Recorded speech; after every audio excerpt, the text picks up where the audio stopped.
પાલિકાના આવાસ યોજનાના ડ્રો બાદ સ્થાયી સમિતિના અધ્યક્ષ ડોક્ટર શીતલ મિસ્ત્રીએ આજે એફોર્ડેબલ હાઉસિંગ વિભાગના અધિકારીઓ સાથે આવાસો જ્યાં નિર્માણ પામે છે તે સ્થળોની મુલાકાત લીધી હતી. મુલાકાત બાદ લાભાર્થીઓ અને નાગરિકોમાં ફેલાયેલી ગેરસમજ દૂર કરવા ડોક્ટર શીતલ મિસ્ત્રીએ પત્રકાર પરિષદને સંબોધી હતી.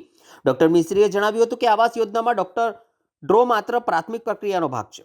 આવાસોનું નિર્માણ પૂર્ણ થયા બાદ કાયદાકીય અને વહીવટી પ્રક્રિયા અનુસાર લોકાર્પણ એમ જ ચાવી વિતરણનો કાર્યક્રમ યોજવામાં આવશે. કેટલીક વહીવટી અને કાયદાકીય પ્રક્રિયાઓના કારણે પ્રક્રિયામાં થોડું વિલંબ થયું, પરંતુ યોજનામાં કોઈ અનિયમિતતા નથી. વધુમાં જણાવ્યું હતું કે પાલિકા નાગરિકોના હિતને ધ્યાનમાં રાખી નિર્ણય લઈ રહી છે. લાભાર્થીઓના નાણાં સુરક્ષિત રહે અને પારદર્શિતા રીતે આવાસો ફાળવવામાં આવે. આવાસ યોજનાની સમગ્ર પ્રક્રિયા નિયમો અનુસાર ચાલી રહી હોવાનું પણ તેમણે સ્પષ્ટ કર્યું હતું. સ્થાયી સમિતિના અધ્યક્ષે નાગરિકોને અફવાઓથી દૂર રહેવા અને પાલિકા પર વિશ્વાસ રાખવાની અપીલ પણ કરી હતી. 2709 જેટલા આવાસ, જેમાં 2629 જેટલા ઈડબ્લ્યુએસના આવાસ, 40 ચોરસ મીટરના ખૂબ સારા પ્રકારના પ્રધાનમંત્રી આવાસ અને રાજીવ આવાસ યોજનાના 2,63,000 મકાનો. આ 2629 મકાનો ઈડબ્લ્યુએસના છે, જેની કિંમત નાગરિકે કે લાભાર્થીએ 5.5 લાખ રૂપિયા ચૂકવવાની થાય છે. આ 2709 મકાનનો કોમ્પ્યુટરાઇઝ ડ્રો 11 ડિસેમ્બરે દીનદયાલ ઉપાધ્યાય ઓડિટોરિયમ ખાતે કરવામાં આવ્યો. તમામ પ્રકારના આક્ષેપો અને કન્ફ્યુઝન થઈ રહ્યા છે કે આ ડ્રો કર્યો અને લોકોના મકાન રેડી નથી. પરંતુ હું સ્પષ્ટતા કરવા માગીશ કે ડ્રો એ આ સ્કીમનો પ્રાથમિક ભાગ છે. એક આવાસ સ્કીમ હોય, માનો એમાં 100 મકાન બનતા હોય અને 500 લોકોએ એપ્લાય કર્યું, તો ડ્રો કરી અને કયા 100 લોકોને મકાન લાગ્યું એ માટેનું પ્રાથમિક પ્રોસેસ છે. ડ્રો કર્યા બાદ લાભાર્થી કેટલો ફાળો, કયા લાભાર્થીએ ફાળો ચૂકવવાનો, એને કબજા પાવતી આપવાની, એના નામનું મીટર ઉતારવાનું, આ બધી પ્રોસેસ કરવાની હોય છે. દરેક મકાન ઈડબ્લ્યુએસનું મકાનને 5.5 લાખ રૂપિયા લાભાર્થીએ ચૂકવવાના હોય. 1.5 લાખ રૂપિયા ગવર્મેન્ટ ઓફ ઇન્ડિયાનો ફાળો આવે, 1.5 લાખ રૂપિયા ગવર્મેન્ટ ઓફ ગુજરાતનો ફાળો આવે. અને સૌથી મોટી વાત કે જ્યારે ટેન્ડર ઊંચા ભાવના આવતા હોય ત્યારે 5.5 લાખની ઉપર કોર્પોરેશન દ્વારા એમને 28,000થી 2,70,000 સુધીનો વધારાનો ફાળો આપવાનો હતો. જે આ બોર્ડની સ્થાયી સમિતિએ આ વધારો કેન્સલ કરી અને 31 કરોડ રૂપિયાનું ભારણ કોર્પોરેશને પોતે વેઠ્યું છે. ખૂબ પ્રજાલક્ષી નિર્ણય હતો કે કોઈ પણ ગરીબ હોય, નો મિડલ ક્લાસ હોય, આ લોકો જ્યારે મકાન ખરીદતા હોય, ભલે ટેન્ડર ઊંચું આવે, ભલે અમારી કન્સ્ટ્રક્શન કોસ્ટ ઊંચી હોય, પરંતુ એમને કોઈ પણ પ્રકારનો વધારાનો ફાળો ન આપવો પડે એ પ્રમાણેનો નિર્ણય લીધો છે. ટોટલ 245 કરોડની સ્કીમ, એમાં 180 કરોડ રૂપિયા જેટલું જે લાભાર્થીઓ ફાળો આપવાનો છે. મેં કીધું પ્રમાણે રાજીવ આવાસ યોજનાના 2,63,000 અને ઈડબ્લ્યુએસના આવાસના 5,50,000, જેમાંથી 22 કરોડ જેટલો ફાળો લાભાર્થીઓ આપી ચૂક્યા છે. હજુ 158 કરોડ રૂપિયા લાભાર્થીઓ પાસે લેવાના છે. જે કેન્દ્ર સરકાર અને રાજ્ય સરકારમાંથી 106 કરોડ રૂપિયાનો ફાળો હતો, જેની સામે 50 કરોડ જેટલો ફાળો આવી ગયો છે અને 50 કરોડ જેટલો ફાળો બાકી છે. આ ડ્રો કરવાથી સ્કીમમાં વેગ આવે, લાભાર્થીઓ પોતાનો ફાળો ચૂકવે, કેન્દ્ર સરકાર રાજ્ય સરકારની ગ્રાન્ટ મળે અને આજે માત્ર 50 કરોડની ગ્રાન્ટ કેન્દ્ર સરકાર રાજ્ય સરકારની બાકી છે એ પણ મેળવવામાં સરળતા રહે. આ લોકાર્પણનો કાર્યક્રમ નહોતો, આ લાભાર્થીઓને સિલેક્ટ કરવાનો કાર્યક્રમ હતો કે કોઈ સ્કીમમાં જેટલા મકાનો અવેલેબલ છે એના કરતાં વધુ લાભાર્થીઓએ એપ્લાય કર્યું હોય તો જેનું નસીબ હોય એનો નંબર લાગે એ પ્રમાણે ડ્રો કરી અને આ લાભાર્થીઓને એનરોલ કરવામાં આવ્યા છે. મોટાભાગના આવાસો 5 થી 6 સ્કીમના આવાસો રેડી છે. અને જે વાત કરીએ આપણે કલાલી 585 રેવન્યુ સર્વેવાળી સ્કીમ કે જેમાં 1900 મકાનો બનવાના છે, એ સ્કીમ અત્યારે પ્રગતિ હેઠળ છે.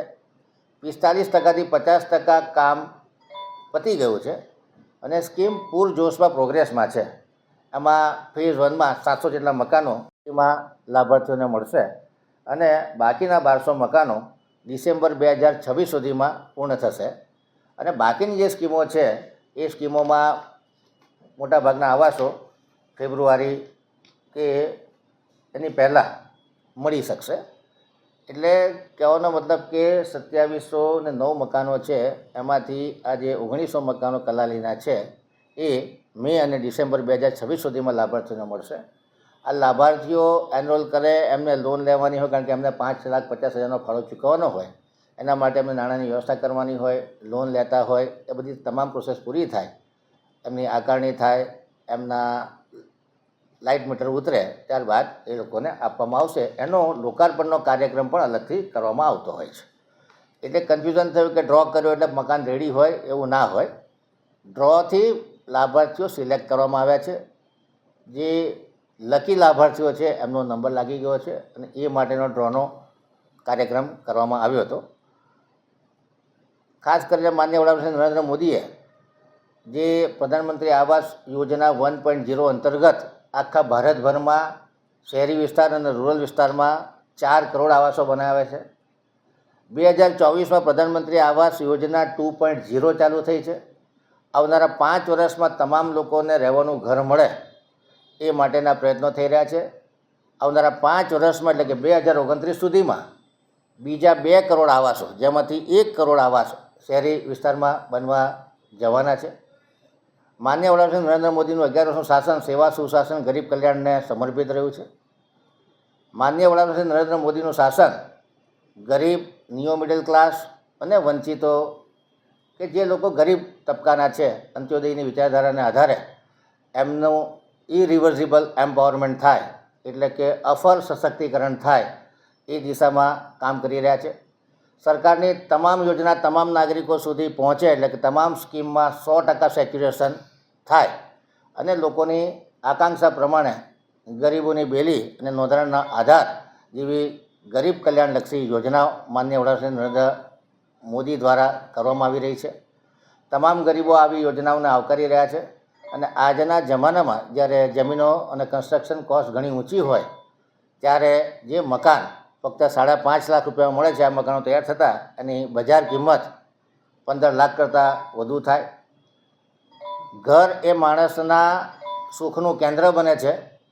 ખાસ કરીને જ્યારે નવા આવાસોમાં લોકો રહેવા જાય ત્યારે એમનું આરોગ્ય સારું થાય, શિક્ષણ સારું થાય, એમને કુદરતી આફતો સામે રક્ષણ મળે અને કહી શકાય કે હ્યુમન ડેવલપમેન્ટ ઇન્ડેક્સ અને હેપીનેસ ઇન્ડેક્સ બંનેમાં વધારો થઈ શકે એ પ્રકારની યોજનાઓ છે. આ પ્રસંગે હું કોર્પોરેશનને ખૂબ ખૂબ અભિનંદન આપું છું કે ગરીબલક્ષી અભિગમ રાખી અને 31 કરોડ જેટલી માતબર રકમ કોર્પોરેશને આ ગરીબ અને મધ્યમ વર્ગીય પરિવારો માટે પોતે ભોગવી છે. સાથે સાથે રાજ્ય સરકારે પણ દરેક યુનિટ દીઠ 1.5 લાખ રૂપિયા, કેન્દ્ર સરકારે દરેક યુનિટ દીઠ 1.5 લાખ રૂપિયાની મદદ કરી છે.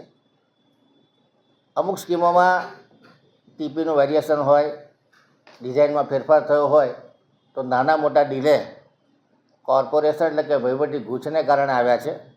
જેમાં જે ગૂંચ આવી છે મોટાભાગની ઉકેલાઈ ગઈ છે અને હવે પૂરપાટ ઝડપે આ તમામ સ્કીમો ચાલી રહી છે.